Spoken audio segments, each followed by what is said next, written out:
Hey folks, Erika Larkin here, coming to you from Papago Golf Club in Phoenix, Arizona. I'm on a little trip. I have a little break, so I figured I'd make a video for you all. Since it's early in the season, for many of you out there, I thought I'd do a little quick refresh on a few basic setup fundamentals. Haven't done a video like this in a long time, but it's always good to go back to basics and make sure you're checking those boxes and going through the things that are going to help you get set up for success, no pun intended. Pun intended. Anyway, so first things first, a couple basic grip checkpoints. I'm going to come a little closer in on the camera here. I've just got a short iron here. This is a pitching wedge. And what I want you to get some awareness for is where those fingers are really bending low in those knuckles down here. So just crunch up your fingers. And once you identify that sweet spot in the lower part of your fingers, I want you to grab the club in that part of your hand as you go to grip it. What you'll notice that does is puts the hand down low in the fingers, gives you a lot of rest of your surface area of your hand to grab onto the club.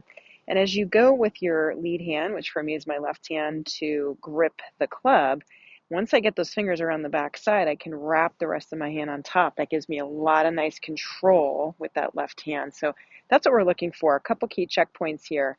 The thumb and the forefinger relationship. I don't want to see a big gap like this between the V there in that part of your hand. I want you to tighten that up, create a nice crease as you wrap your hand on top. So the thumb should really sit down, maybe just right of center from my perspective, as opposed to being on the left side of the grip like that or around the side. So we have that nice kind of tight crease as the leading edge stays square. And as I add my bottom hand to that, I've got the same relationship on this side. So nice tight crease. Don't let that V open up too much. I don't really love the idea of creating that gap because the club can slip into that gap in your hand as you start moving around. So get those nice tight creases. Creases are pointing somewhere between the middle and a little bit trail side of the body, depending on your style, your comfort level, and how you ultimately want to shape your shot.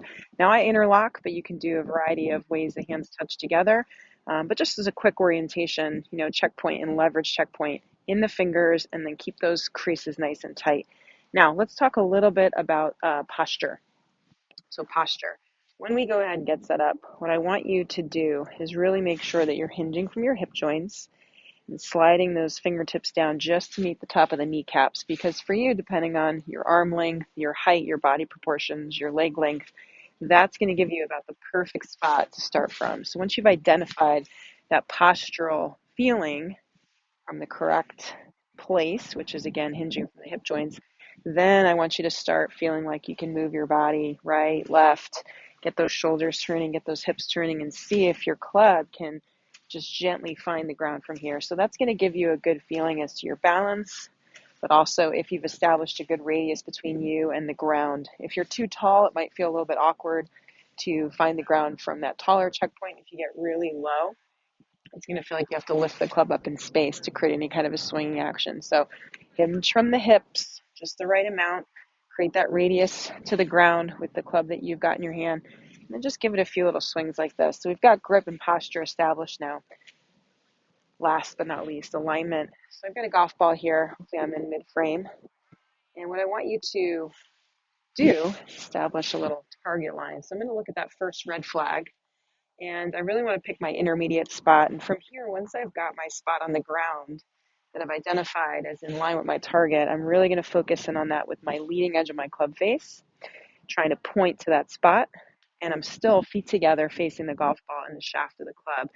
So now I feel like I'm square to the ball before I've spread my feet apart. Now I'm going to take my step out to the side. Everything's feeling good in the line. My posture feels correct and my grip is in check. So now I feel confident that I can ready to move with the ball here. Nice and straight at my target, even with the wind blowing a little bit out here today. So I hope you enjoyed that little refresher on basic setup fundamentals to get you ready for this season. If you've got any questions or comments, please leave them down below. I'll get back to as many as I can. As always, thanks so much for watching. Stay tuned for more YouTube content coming your way this season. If you've got some special requests for things you want me to talk about, leave them down below in the comments and I will chip away at the request list as I go along this year. Thanks so much, you guys.